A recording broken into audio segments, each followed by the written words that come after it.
네, 오늘은 이제 충성 일곱 번째 성령의 열매 일곱 번째 시간입니다. 제목이 이제 충성, 신실함, 성실함이라고 잡아보았습니다. 여러분 충성하면 어떤 생각이 드시나요?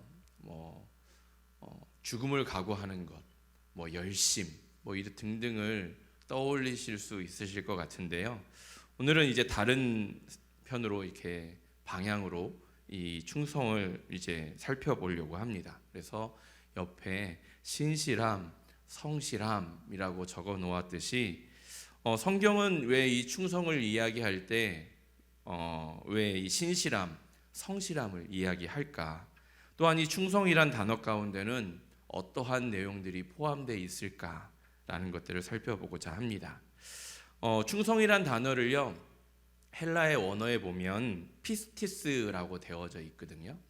이 피스티스라는 단어의 안에 뜻에는요, 믿음이라는 그 뜻이 들어가 있습니다. 충성을 이야기하는데 열심, 죽음을 각오하는 것, 이러한 것들을 이야기하지 않고요, 이 피스티스라는 단어 안에는 믿음이라는 단어가 속해 있다라는 거죠. 즉 믿음을 가져야 충성할 수 있다라는 거예요.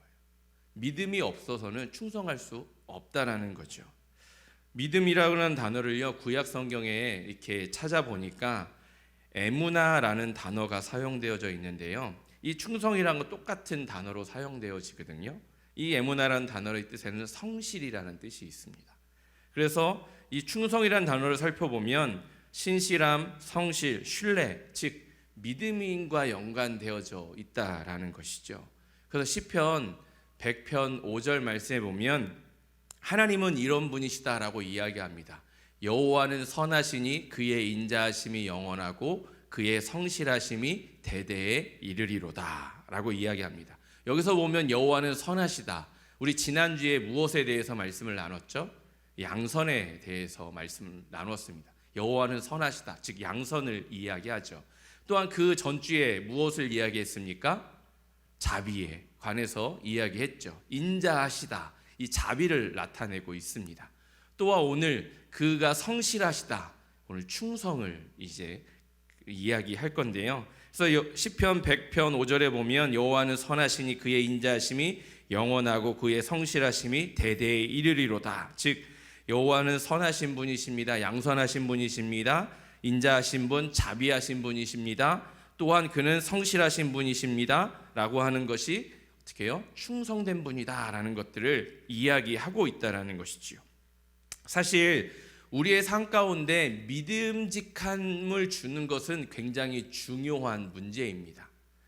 어떤 사람이 능력을 가질 수도 있고 뛰어난 센스를 가질 수도 있고 뛰어난 창의력을 소유할 수도 있습니다. 그래서 어떠한 일을 맡기면 매우 잘해내기도 합니다. 근데 그 사람이 성실하지도 않고 신실하지도 않다면 그 사람과 함께 하는 사람들은 아마 별로 없을 거예요.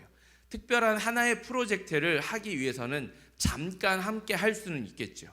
근데 그 일이 끝나고 나면 그 사람이 성실하지도 않고 신실하지도 않는 것이 보여지면 이 사람은 나와 끝까지 함께 갈 사람이 아니구나 라는 것들을 우리는 이야기한다라는 것이죠. 왜요? 믿음직하지 못하기 때문에 그런 거예요. 그래서 어떠한 능력이 있는 것보다, 어떠한 축출난 일을 잘하는 것보다 가장 중요한 것이 무엇입니까? 신실함이고 성실함이고 또한 그 가운데 믿음직함이 있어야 한다는 거예요. 그것이 전제되어질 때 믿어질 수 있다는 것이죠. 그렇다면 우리는 이 신뢰할 수 없는 사람과 함께 할 수 없다면 우리 안에 그 신뢰함이 있어야 되고 이 충성함이 있어야 될 터인데, 우리는 그 충성함이 있을 때 어떻게 충성함이, 이 신뢰함이, 믿음이 있을 수 있을 것인가? 그것을 알기 위해서는 우리는 하나님을 먼저 알아야 합니다. 하나님이 어떠한 분이신지. 신명기 7장 9절에 보면 이렇게 이야기합니다. 그런즉 너는 알라 오직 내 하나님 여호와는 하나님이시요 신실하신 하나님이시라 라고 이야기합니다. 하나님께서 자신을 무엇이라고 이야기하냐면 나는 신실한 하나님이다 라고 이야기하고 있다는 것이죠. 성실한 하나님이다 라고 이야기합니다. 또한 고린도전서 1장 9절에 보면 이렇게 이야기합니다. 너희를 불러 그의 아들 예수 그리스도 우리 주와 더불어 교제하게 하시는 하나님은 미쁘시도다라고 이야기합니다. 여러분, 미쁘시다라는 뜻이 무슨 뜻인지 아십니까? 네, 믿음직스럽다. 즉 피스티스라는 단어가 이 미쁘시다라는 단어에 들어가 있어요. 그렇다면 우리가 주님과 교제하는 게 믿음이 반드시 필요하다라는 거예요. 또한 요한일서 1장 9절에 보면 만일 우리가 우리 죄를 자백하면 그는 미쁘시고 즉 신실하시고 믿음직스러우시고 의로우사 우리 죄를 사하시며 우리를 모든 불의에서 깨끗하게 하실 것이요 라고 말씀합니다. 즉 그가 신실하시기 때문에 어떻게 해요? 우리가 하나님 앞에 나아갈 수 있는 거예요. 그가 신실하지 않으면요 우리는 하나님 앞에 나아갈 수 없습니다. 변덕스러우면, 변덕스러운 하나님이면요 우리는요 그때그때 나아갈 때마다 동일한 반응을 우리가 볼 수 있는 것이 아니라 다른 반응을 보일 수 있게 되어지죠. 하나님께 잘하는 사람에게는 잘 대해주고 못하는 사람에게는 못 대해주고, 그러니까 돌아와도 하나님께 잘한 사람은 칭찬받고 또한 못한 사람은 내어쳐지는 일들이 계속 반복되어지면 어떻게 해요? 우리는 늘 우리가 하나님께 잘하나요? 그렇지 않죠. 우리가 죄 가운데 빠지면 근데 하나님께 잘못해서 돌아가면 내어쳐진다면 우리는 하나님께 나아갈 수 없습니다. 하나님은 신실함으로 우리들을 있는 그대로 다 계속 받아주고 있기 때문에, 그래서 하나님은 신실하시기 때문에 우리가 하나님 앞에 매번 나아갈 수 있게 되어지는 것이죠. 우리가 실패하고 우리가 하나님 앞에 배반하고 하나님 품을 떠났을 때에도 그리고 돌아왔을 때에도 여전히 하나님은 신실하게 우리를 바라보시고 기다려주시는 분이십니다. 그것이 잘 나타나는 것이 무엇이냐면 탕자의 비유인 거예요. 하나님의 그 아버지의 품을 떠난 탕자가 아버지가 늘 대문 앞에 나가서 그 탕자를 기다리는 것처럼 하나님은 우리를 기다리시고 또 돌아온 그 탕자를 맞아주시는 그것을 바라보면서 우리는 하나님이 신실하신 하나님임을 우리는 깨닫게 되어지는 것이지요. 우리가 주님을 떠나고 먼 길을 가는 순간에도 하나님은 우리를 향해 신실함으로 기다리시고 다가오시고 또한 항상 그 자리에 서 계신다라는 것이지요. 우리가 때로는 변화하고 변덕스럽게 이랬다 저랬다 할지라도 하나님은 여전히 변덕스럽지 않게 신실하신 분이시기 때문에 우리를 기다려주시고 있다라는 것이죠. 그래서 디모데후서 2장 13절에는 이렇게 이야기합니다. 우리는 미쁨이 없을지라도 주는 항상 미쁘시니 자기를 부인할 수 없으리라. 우리는 미쁨이 없을지라도 너희는 신실함이 없다라는 거예요. 그러나 나는 신실함이 있기에 어떻게 해요? 내가 너희를 기다려줄 수 있다라고 이야기하는 것이죠. 우리는 하나님 앞에 성실하지 못합니다. 신실하지도 못합니다. 그때에도 하나님은 우리를 향해 성실하시고 신실한 하나님임을 나타내고 드러내고 계신다라는 것입니다. 변함없이 우리를 향해 신실하신 하나님을 보여주고 있다라는 것이지요. 그래서 우리는 하나님께로 나아갈 수 있게 되어지는 것입니다. 그래서 우리가 이 베드로를 생각해 보면 하나님이 얼마나 신실하신 분이신지를 우리는 깨닫게 되어지죠. 베드로는 십자가에 달리시는 주님을 보면서 내가 주님을 따라가겠다고 이야기하고 주님을 배반하지 않겠다고 이야기하지만 금방 하룻밤도 지나기 전에 3번이나 부인하는 베드로를 우리는 살펴볼 수 있습니다. 베드로는 이렇게 했죠. 나는 다 주를 버릴지라도 나는 주님을 배반하지 않겠습니다. 버리지 않겠습니다. 끝까지 주님과 함께 하겠습니다. 근데요, 하나님은 이미 아셨어요. 그 베드로에게는 신실함이 없다라는 것.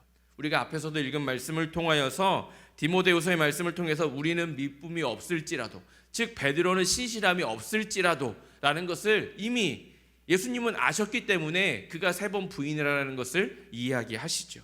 그 말씀대로 베드로는 하룻밤이 지나기 전에 3번이나 주님을 부인합니다. 그렇게 배반한 베드로를 주님께서는 버리지 않죠. 비신실한 비성실적인 그 베드로를 향하여서 주님은 다시 찾아가십니다. 그리고 그에게 손을 내미시고 그를 위로하시죠. 내가 나를 사랑하느냐라고 말씀하시며 다시 그를 회복시켜 주시는 분이 누구십니까? 우리의 하나님이 신실하신 하나님이시다라는 것이죠. 우리가 그 하나님의 신실한 힘을 이해하기 위해서는요, 그 하나님을 성경은 무엇이라고 표현하고 있는지 우리가 알아야 합니다. 우리가 하나님의 신실하심에 대한 적극적인 반응을 보이는 믿음이 있어야 한다라는 것이죠. 그래서 고린도전서 4장 2절에 보면 이렇게 이야기합니다. 맡은 자들에게 구할 것은 충성이니라 라고 이야기합니다. 이 충성이란 단어에 피스티스, 즉 믿음이란 이 단어가 포함되어져 있다라고 이야기했습니다. 즉 신실하심을 우리가 믿어야 하나님 앞에 나아갈 수 있고 하나님의 일을 충성되이 감당할 수 있게 되어지는 거예요.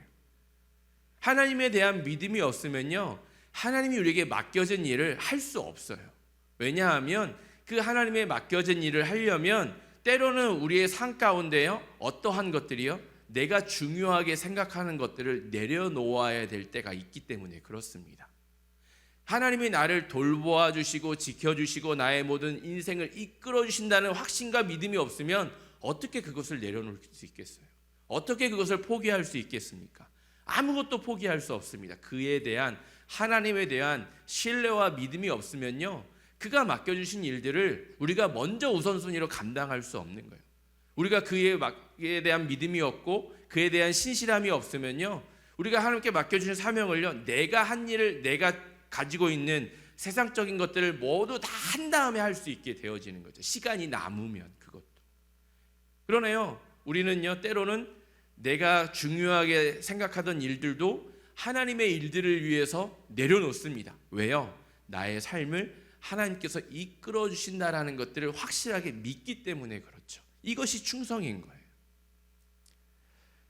신실하심에 대한 우리의 신뢰가 반드시 있어야 되고 그것을 통하여서 우리는 믿음을 보일 수 있어야 합니다. 어떠한 순간에만 반짝반짝 나타났다가 사라지는 그 충성을 이야기하지 않습니다. 믿음을 이야기하지 않습니다. 한결같이 오랫동안 끝까지 지속되어지는 믿음을 이야기합니다. 여러분, 이맘때가 되면 여러분들 한 번쯤은 다 고민하시죠. 무엇을 고민하십니까? 2024년도에는 내가 무엇을 할까 말까, 하던 일을 계속 할까 말까, 다 직분을 가지고 있는 사람들은 다 고민합니다.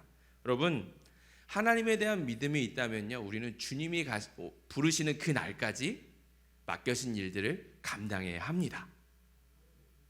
그죠? 어떠한 특별한 직분만을, 그것만 감당하는 것이 아니라 내가 나에게 맡겨진 모든 일들을 주님이 부르시는 그 날까지 충성해야 되는 거예요. 그 믿음이 있어야 되는 것이죠. 근데 특별한 순간에 내가 10년 했으니까 15년 했으니까 그만둬야지. 저 사역 20년 넘었거든요. 그러면 이제 그만해도 될까요? 이제 세상으로 나가도 될까요? 똑같은 거예요. 이게 어떠한 특별한 직분만 그런 것이 아니고 우리가 가지고 있는 모든 일들이요, 여러분 다 똑같습니다. 내가 교사를 10년 했으니까, 내가 교육장을 10년 했으니까, 20년 했으니까 이만큼이면 됐어. 물론 다음 세대를 위해서 물려주는 것은 합당하죠. 그럼에도 불구하고 그 직분을 내려놓는 목적이 내가 어떻게 해요? 다른 생각을 가지고서 내려놓는 것은 합당하지 않은 것 같습니다.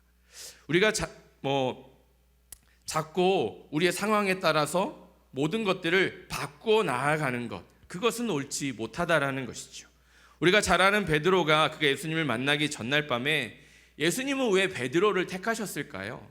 어부이고 지식도 없고 또한 그가 어떠한, 예수님이 바라봤을 때는요, 특별한 물고기를 잡는 기술도 없었어요. 왜냐하면 예수님이 베드로를 바라봤을 때는요, 실패한 인생이었거든요. 밤새도록 그물질하고 했지만 평생 그 갈릴리 호숫가에서 어떻게 해요? 그물질을 한 게 베드로였잖아요. 근데 예수님이 바라봤을 때 어땠습니까? 물고기 한 마리를 못 낚았어요.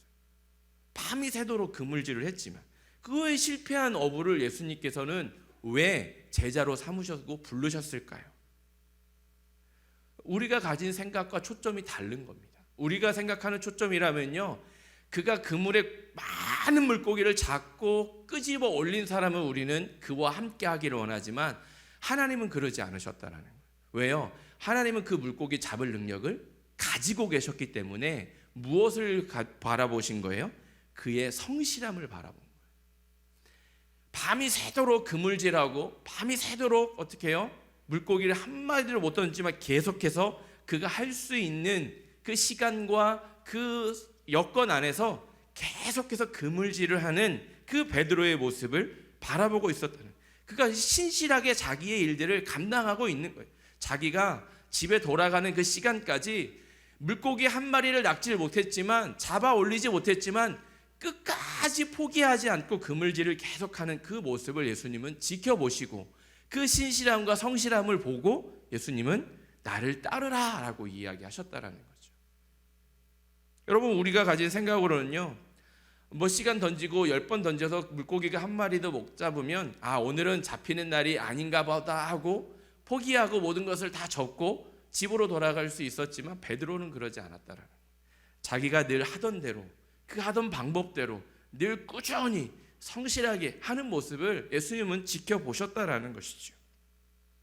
여러분, 주님의 초점이 오늘 우리가 살아가는 세상과 다릅니다. 그렇다면 우리는 무엇을 위해 몸부림쳐야 될까요? 많은 스펙을 쌓기 위해서, 많은 능력을 갖추기 위해서, 우리가 어떠한 성공을 위해서 우리가 달려가야 될까요? 그렇지 않다라는 거예요. 우리가 주님이 맡겨주신 일들을 끝까지 누가 보든 보지 않던 해낼 수 있는 그 신실함과 성실하심을 주님은 보신다라는 것이죠. 그것을 보시고 주님은 부르시는 것입니다. 그렇다면 이 신실함 가운데, 이 신실함이 우리가 어떻게 성령의 열매로 우리가 맺혀질 수 있을까요? 우리 안에 그런 성령의 열매가, 이 충성의 열매가 맺혀지려면요, 가장 먼저 될 조건이 진실함이 있어야 합니다. 요한일서 우리 3장 18절 말씀 우리 한번 같이 읽어보겠습니다. 자녀들아, 우리가 말과 혀로만 사랑하지 말고 행함과 진실함으로 하자. 여러분, 말과 혀로만 사랑하는 것은 참 쉽습니다. 그렇죠? 근데요, 행동까지 나아가는 것은요 결코 쉽지 않습니다. 근데 야고보서는 이야기합니다. 또한 요한일서도 오늘 말씀도 이야기합니다. 행함이 있어야 된다라고 이야기하죠. 우리가 주일날마다 계속해서 지금 야고보서 강해를 듣고 있는데요, 다 무엇입니까? 행함이 있어야 된다라는 거죠. 말일보다 행함이 있어야 된다. 말이 있으면 그것이 따라가야 된다.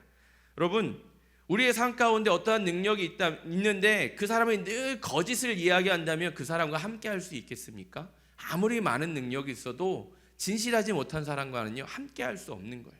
그러나 능력이 없어도 그 사람이 진실하고 신실하고 성실하다면 함께 할 수 있는 거예요. 예수님은, 하나님은 그것을 보고 계시는 거예요. 그래서 우리의 말과 행동에 거짓이 있다면 우리는 우리의 관계 가운데서도, 사람들과의 관계 가운데서도요, 어떻게 해요? 함께 할 수 없고 그 사람을 신뢰하지 않는다라는 거예요. 그래서 말과 행동 가운데 진실함이 있을 때 우리에게는 이 충성에 대한 열매가 우리 삶 가운데 맺혀질 수 있습니다. 또한 이 성령의 열매가 맺혀지려면 어떤 것이 전제되어야 됩니까? 공평해야 돼요. 우리가 지난주에도 야고보서 말씀을 통하여서 사람을 외모로 보지 말아야 된다라고 우리가 말씀을 들었습니다. 이 외모로 보지 말라는 것은요, 어떻게 보면 공평해야 된다라는 거거든요. 일관성이 있어야 한다라는 거예요. 어떤 일을 할 때 일관성 있는 잣대가 있어야 된다라는 거예요. 어떤 사람에게는 이러한 잣대를 들이대고 어떠한 사람은 이러한 잣대를 들이대고, 즉 외모가 준수한 사람에게는 모든 것을 다 허용하고 그렇지 못한 사람에게는 내가 정한 잣대를 갖다 들이댄다면 공평성이 없는 거예요. 일관성이 없는 거죠. 내가 좋아하는 사람은 어떻게 모든 것을 다 허용합니다. 그 사람이 잘못해도요, 내가 좋아하는 사람은 그 사람을 위해서 나는 다 항변해 줍니다. 근데 내가 싫어하는 사람에게는요, 조그만 것 하나가 잘못하면요, 어떻게 해요? 막 온갖 비난을 다 갖다 대 쏟아냅니다. 즉 내로남불이 되어지는 모습이 우리 안에 있어서는요 안 된다라는, 그것은 공평함이 없는 거예요. 내 기분에 따라서, 내 필요에 따라서, 내 계산에 따라서 그때그때마다 변덕스럽게 바꾸어지는 것, 그것은요 신실한 것도 아니고 성실한 것도 아니에요. 아무리 어떠한 것, 똑같은 것을 하여도 똑같은 잣대를 들이대어야 한다는 것이죠. 그래서 야고보서 2장 2절 3절에 보면 예배 때 들어오는 자들을 향한 모습에 대해서 이야기하면서 우리가 주일날 이야기를 했죠. 옷을 거치장 모습을 잘하고 오는 아름다운 옷을, 또한 뭐 손에 반지를 끼고 뭐 귀걸이를 하고 뭐 좋은 것을 입고 오는 사람들에게는 앞에 앉으라고 이야기하고, 남루한 사람에게는 아무데나 내 발등상에 앉으라 이야기하고, 이것은요 공평하지 않은 거예요. 즉 누구를 대하든지요 동일하게 대해야 되는 것이고, 동일한 기준과 잣대를 가지고 공평하게 대해야 된다는 것이죠. 그래서 야고보서 2장 1절은 이렇게 이야기합니다. 우리 같이 읽어보겠습니다. 내 형제들아, 영광의 주 곧 우리 주 예수 그리스도에 대한 믿음을 너희가 가졌으니 사람을 차별하여 대하지 말라. 하나님은 우리를 차별해서 대하지 않으세요. 어떠한 죄를 짓고 오더라도. 왜요? 다 죄이기 때문에. 근데 우리는요 차별하거든요. 눈에 보이는 죄를 짓는 것과 보이지 않는 죄를 짓는 것도 우리는 차별합니다. 눈에 보이는 죄를 짓는 사람은요 어떻게 그런 죄를 지을 수 있어? 라고 질책하지만, 눈에 보이지 않고 마음에 지는 죄를 짓는 사람은요 알 수 없기 때문에 우리는요 다르게 대한다는 것이죠. 여러분, 하나님은 그것에 대해서 공평하지 않다라고 이야기하고, 힘 있는 자에게는 굽신거리고 힘 없는 자에게는 함부로 대하는 사람들, 우리가 있다라는 거, 우리의 삶 가운데 있어요. 많은 재물을 가진 사람에게는요 무엇인가 영향력을 있는 사람에게는 뭐 인사도 더 열심히 하고 가서 아는 체하고 막 인정해주고 한다면, 없는 사람에게는요 아는 체도 안 하고 인사를 해도 받아주지도 않고 뭐 이러한 것들이 우리의 삶 가운데 있다라는 것이죠. 그럼 공평함이 없는 거예요. 변덕성 있는 그 삶을 가지고 나는 신실하다, 나는 믿음이 있다 라고 이야기하는 것은요 잘못되어졌다라고 하나님은 이야기하시는 거예요. 여러분, 우리 안에 그러한 모습이 있습니까? 그러니까 저에게도 그러한 것들이 있었던 것 같아요. 뭐 어떠한 일들을 하며 진행하며 때로는 어려움을 알고 찾아와서 뭐 어떠한 후원을 해주고 도와주고 기도해주고 뭐 하는 분들에게는 그 다음에 보면 막 더 다가가서 뭐 권사님 괜찮으셨어요? 집사님 괜찮으세요? 장로님 괜찮으세요? 막 이렇게 과거에 이제 그러한 모습들이 제 안에 있었던 것 같아요. 그래서 누군가가 저에게 그런 얘기, 왜 저분한테는 그렇게 가서 달라붙고 왜 이런 분들한테는 그렇게 모습을 보이지 않아? 누군가가 저한테 딱 이렇게 이야기해, 내 안에 그런 모습이 있나? 나는 그렇지 않았던 것 같은데 라고 생각했는데, 곰곰이 생각해 보니까 그러한 모습이 저 안에도 있었더라고요. 그래서 어떠한 것들을 할 때 뭐 후원도 해주고 막 이렇게, 근데 물론 감사하죠. 근데 그분들에게 특별히 그 일이 있은 이후부터는요 그분들에게 특별히 더 감사함을 표현하지는 않습니다. 왜요? 제 마음이 자꾸 그분들에게 더 갈까봐. 이게 불공평하게 대하는 모습이 저도 모르게 누군가의 눈에 보여지는 거예요. 그러니까 내가 이렇게 하면 안 되겠다라는 생각이 듭니다. 그래서 어떻게 보면 뭐 선교를 가거나 어떠한 특별한 일들을 교회 내에서 할 때에 이렇게 헌금을 내시는 분들이 있음에도 불구하고 그냥 감사합니다라는 인사 하나로 다 끝내버립니다. 더 감사함을 표현하거나 찾아가거나 그분의 기도 제목을 가지고 더 기도하거나 하려고 하지 않습니다. 왜요? 제 안에 그러한 불공평함이 있으면 그 불공평함이 제 모습으로 나타나고 드러나더라라는 것이죠. 그것이 저만 알고 있으면 괜찮은데 다른 제3자에 의해서 그것이 보이더라라는 거예요. 여러분, 우리 안에 이러한 것들이 참 많이 있습니다. 우리의 삶 가운데 이 충성의 열매가 있으려면, 신실함의 열매가 있으려면 진실함이 있어야 되고요, 공평함이 있어야 합니다. 또한 이 충성의 열매를 그렇다면 어떻게 맺어갈 수 있을까요? 먼저는요, 우리가 내뱉은 말을 책임을 질 수 있어요. 그것은 뭐예요? 약속을 지켜야 한다는 거예요. 지금도, 과거에도 그렇고 지금도 그랬고, 외국인들이 가장 이해하지 못하는 한국인들의 약속 무엇이 있습니까? 네, 다음에 우리 만나면 밥 먹읍시다. 외국인들은 지금도 기다리고 있다고 합니다, 물어보면. 근데요, 밥 먹자는 시간을 정하지 않아요. 그냥 우리 다음에 밥 먹읍시다 하고 그냥 끝내버립니다. 이것이 이해가 안 되는 것이죠.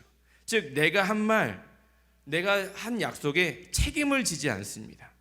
내게 주어진 책임, 내 입으로 말한 것을 지키지 않는 그 모습이 우리 가운데 너무나도 많은 거예요. 그냥 형식적으로 하는 말, 인사치레로 하는 말. 약속을 지키지 않는다면요, 여러분 신실하지 않는 것이죠. 거짓을 이야기하는 것입니다. 거짓말을 하는 것과 똑같습니다. 우리의 삶 가운데 이 신실함의 약속들을 우리는 잘 지키고 있는지, 내가 한 말, 약속을 잘 지키고 있는지 생각해 보아야 합니다. 밥 살게 라고 했으면 지금도 늦지 않았습니다. 사십시오. 약속하신 분에게. 저에게는 없습니다. 괜찮습니다. 또 누군가에게 돌려준다고 이야기했지만 돌려주지 않은 것들이 있다면 한번 생각해 보십시오. 돌려주십시오. 잊어버리고 돌려주지 않은 것들도 분명히 있을 것입니다. 또한 우리의 삶 가운데 우리가 이러한 충성의 열매, 신실한 열매가 맺히기 위해서는요, 우리 가운데 늘 신실하신 하나님을 먼저 생각해야 되는 거예요.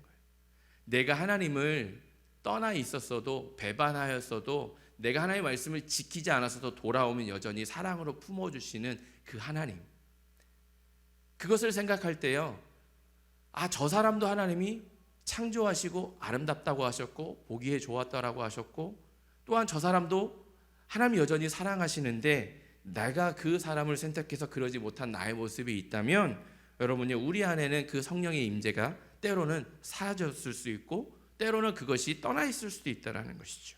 그래서 우리 안에 이 충성의 열매가 맺히기 위해서는요, 하나님이 여전히 나에게 신실하심을 우리는 늘 기억해야 합니다. 또한 우리에게 맡겨진 일들을 어떻게 해요? 최선을 다해야 합니다. 또한 그것을요, 끝까지 해내야 합니다. 어떠한 때만 하는 것이 아니라 주님이 부르시는 그 날까지 그 일들을 감당해야 한다는 것이죠. 주님은요, 우리들에게 큰 것을 요구하지 않습니다. 작은 것을 요구하는 거예요. 베드로에게 물고기를 많이 잡아 올리는 것을 보고 베드로를 제자로 부르신 것이 아니라, 그가 한 마리의 물고기도 낚지 못했지만 이미 그 물고기를 많이 잡을 수 있는 능력을 가지신 그 분이 하나님께서 우리를 부르시고 있기 때문에 우리는요, 그거에 대한 신실함, 열심만 있으면 되는 것입니다. 그래서 그 작은 일을 최선을 다해서 해냈을 때 어떻게 하나님은 나의 일에 동참하라 라고 이야기하시는 것입니다. 여러분, 우리는 충성을 가지고요, 자꾸 어떤 행위로만 이야기하고 나타내려고 합니다. 그러나 이 말씀을 묵상해 보면요, 충성은요, 믿음이라는 거예요.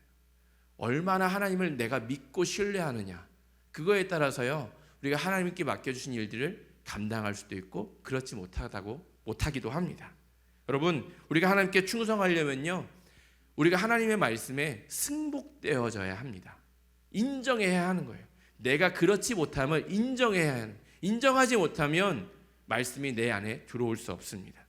왜냐하면 하나님 우리에게 신실함이 없다라고 이야기하셨는데, 아닙니다, 저는 성실합니다, 나는 이런 일도 했습니다, 난 지금까지 과거부터 몇 년까지 지금부터 태어나서 지금 이 순간까지 이렇게 했습니다 라고 이야기한다면, 여러분, 하나님의 말씀은 틀린 것이 되어져 버려요. 그러면 하나님의 말씀이 틀리다고 생각하면 하나님의 말씀이 내 안에 어떻게 들어오겠습니까? 아니죠. 하나님이 신실함이 없다라고 이야기했으면, 그렇습니까? 내가 인정합니다. 이러한 모습 가운데 내가 신실하지 못했습니다. 성실하지 못했습니다. 하나님, 내가 이래서 맡겨준 일들을 잘 제대로 감당하지 못했습니다 라는 승복이 있어야 되는 거예요. 마태복음 25장 14절에 그것을 이야기하죠. 또 어떤 사람이 타국에 갈 때 그 종들을 불러 자기 소유를 맡긴과 같으니, 달란트 비유이긴 하지만 결산할 때가 온다라는 거예요.